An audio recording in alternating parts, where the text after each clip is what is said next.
Hello guys, welcome back to the channel. I hope both you're doing really well. And today we're going to go through what is going on with Manchester United. What is actually going on? What is making them so bad? What are some of the reasons and how they can improve? And if you like the video, please do like and share the video. And if you like my videos in general, please subscribe to the channel as well. So, Manchester United, I think it was a Sunday, lost to City 3-0 in a comprehensive derby loss. It was completely deserved for Man City, so congratulations to them. But United, they were poor. They were genuinely very poor.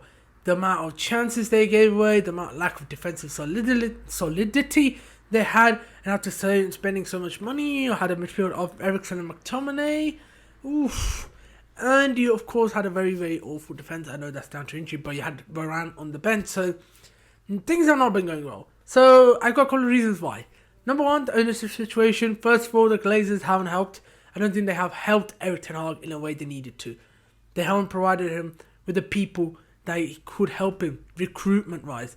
If you look at Ajax, Marc Overmars was so important for Erik ten Hag. Marc Overmars knew what type of players Ten Hag needed, what type of profile he needed. There's a difference. And that's where things have gone wrong. They filled CEO Richard Arnold, who has, I don't think, if I'm not wrong, doesn't have much football experience. And they've got John Murtha. I don't think he doesn't have any football experience as well. And these guys are at probably one of the biggest clubs in the world, in Manchester United. It's baffling. It's honestly very baffling to me. These guys they're too incompetent to be at such a high level. And you could see in there the way they do transfer dealings, the way they negotiate, the incompetence is there. It's clear to see. Of course, then the ownership situation dragged on from last summer.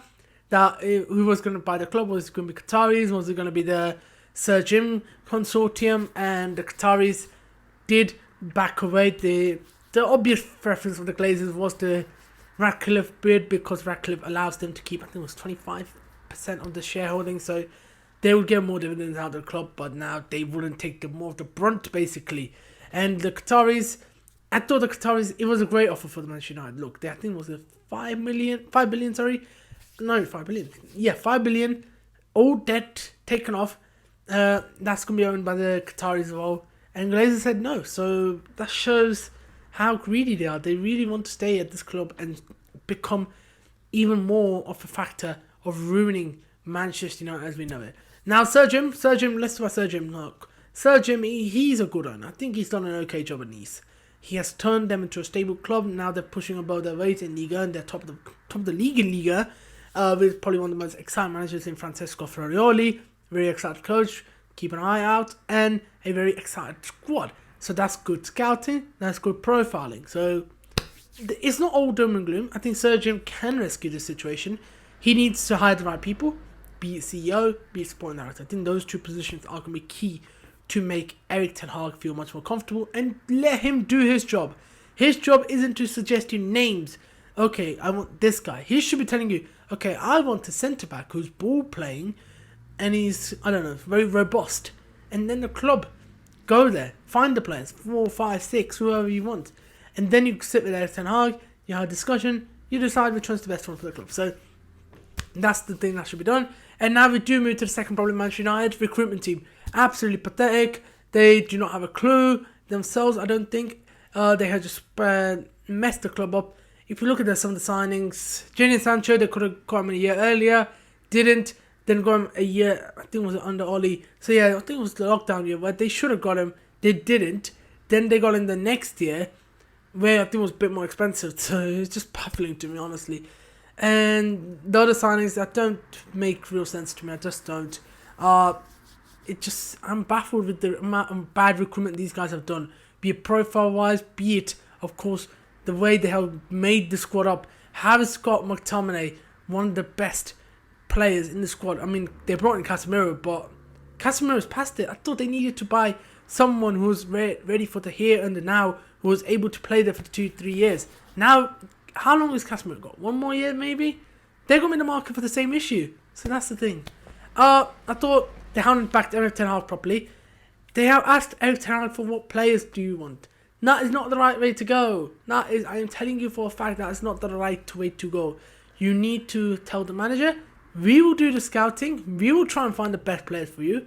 You just tell us what your criteria is, what your profile is, and what type of footballer do you want. And that's how football works. That's how most top teams work. Do you think Pep goes around and saying, oh, I want, let me think. I want Guardiola from Leipzig. No, it don't work like that. Or this club goes like, oh, I want Alexis McAllister. No, they give profiles. Then the club use their data, their scouting to try and find the exact fit of who's going to match that role, what their skill set, what's their weakness, etc. That's how it works. And that's what baffles me about this Manchester United thing. Erik ten Hag, look, he's been given power, but a power that is not going to help him. That's not going to help his cause in the long term because he's a coach. His job isn't to scout players. He's just going to tell you players that he's worked with or he's seen play. He's not going to be able to know what exactly to do. And that's where I think Manchester United haven't helped Erik ten Hag. And now we do move to Erik ten Hag. Erik ten Hag, I have an issue. I have a massive issue with Erik ten Hag. On what basis did Manchester United get him as a coach? For his style of play, right? Where is that style of play? I mean, where is any sort of style of play? I have been watching Man United under him for 1.5 years, and the style is missing. He's not been good enough. I think he came out in a post-match conference and said, these players are good for transitional football, so I'm not going to try and post-match style. Come on, you have to. Pep Guardiola, when he came in, he did not straight away just say, oh, I'm just going to be pragmatic. Oh, this is the squad I got, I'm going to be pragmatic. No, he made sure that bit by bit it was working. I mean, of course, the club did provide him with the right players as he moved forward, so that made life easier. And I think that's where Erik ten Hag is a bit messed up. But still, I think where's the style of play? His in-game decisions, some substitutions are just absolutely baffling at times. Game management is poor. Defensive structure is poor. The way Copenhagen created chances against Man United was probably one of the worst performances I've seen for Manchester United from a very, very long time. Very, very, very long time. The way they were playing was poor. Really, really poor. And City didn't. 3-0 looks good. Andre Onana saved them. Andre Onana made some ridiculously good saves in that game. And that's where it is. And how is their build-up so crap? You got probably one of the best build-up players in centre-back in Lisandro Martinez. I think Lisandro Martinez is a brilliant player on the ball. You got probably one of the best players on the ball, goalkeeper-wise, in Onana. But still, Onana, he's doing the same thing that David De Gea was doing last season. When he's lumping the ball forward.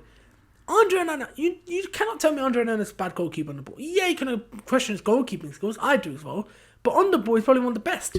And how is he doing the same thing that Man United fans were saying, oh, De Gea's cold. De Gea doesn't know how to play from the back. Now, Onana's doing the same thing. Who do you blame? Onana or Ten Hag? I blame Ten Hag. What is that builder structure? It's probably one of the worst builder structures I've ever seen. And then we move to the attackers. Then we move to the players. Most of these players are highly paid, overpaid, and they're getting superstar treatment when they haven't done enough to justify it, in my opinion. And that's where all the issues lie. If you look at Marcus Rashford, he doesn't care. The attitude says it. He doesn't care. You can see it. It's not difficult. If you know how to read body language, you can be able to tell. Or, I think, look, there are some, of course, we have to talk about one factor that's really hampered United this year. Injuries, right? Amrabat was out when he was brought in, or Luke Shaw's out right now. Lisandro Martinez, as we speak, is out. Højlund, when he came in, was injured. So, these are the factors I do sympathise with. But, come on. You're Manchester United. You should be having enough to be doing better than this. What, the 8th in the Premier League. That's not Manchester United standard. But that's the way they're playing, the way the recruitment's gone over the past years. It's fair. It's completely fair. It's not like you're not just having a really, really bad season. This is a product of so many years. This is the product. Of course, then we move to the Antony situation. That could have caused some instability. Accusations of domestic violence. He came back in. I was playing. I don't know what's going on. And he's another one. That signing really just shows how bad United are. United told Erik ten Hag, okay, we haven't got a right winger. What type of profile you want? And then what type of player you want? He said Antony. When Antony was performing in the Eredivisie, and we know wingers from the Eredivisie are not that great. Noni Madueke, Chelsea, another one. Ziyech and Chelsea was another one. So And Eric Ten Hag, of course, Eric Ten Hag, this is the thing I meant when you give Eric Ten Hag power. Eric Ten Hag is only going to know a certain amount of players. So he just said, I worked with Anthony, I thought he was very, very good. And that's how it happens. And I think, look, Eric Ten Hag, I question him. I don't know what's happened with his coaching philosophy, but I would definitely give him the season. Because the issues aren't related. All of the issues aren't with him. Of course, some are. Style of play, build up, defensive structure, those are with him. But the squad he's got is not quite right. Injuries haven't helped him. And if I'm Sir Jim Ratcliffe, I'll come in, I'll tell him, Eric, you can have 6 months. We'll do the planning for the summer. We'll get a proper squad return, and then we'll get everything sorted. If you don't perform, then we'll have to look at your position, right? I think that's how they should do it. For now, look, realistic expectation, 5th to 8th. I think that's where United are going to be. I think they've got some good players. Bruno Fernandes on his day is a brilliant player. Højlund on his day is a brilliant player. Rashford on his day is a brilliant player. These guys are match winners. They're just not consistent enough. That's the issue. I think they, on a certain day they could turn up very, very easily. But the way they're playing is concerning to me. I watched the game against Sheffield United, and Sheffield United looked better than them at patches, and that's a big statement. So, United, they got a lot of work to do, Sir Jim. Good luck to you. You got a lot of work to do. You've got to handle the fans who are not very happy with you coming in. You've got to hire the right people. You've got to make sure that there's some sort of good environment being built, and it's going to be difficult. It's a long road ahead for United. And at least for the short term, I'm not very optimistic of where this United team can go. Maybe 5th with a Champions League knockout place. I think would be a great season, but that's the realistic best, I think, for them. And I think Erik ten Hag, he needs to at least show something. From a stylistic point of view, in my opinion.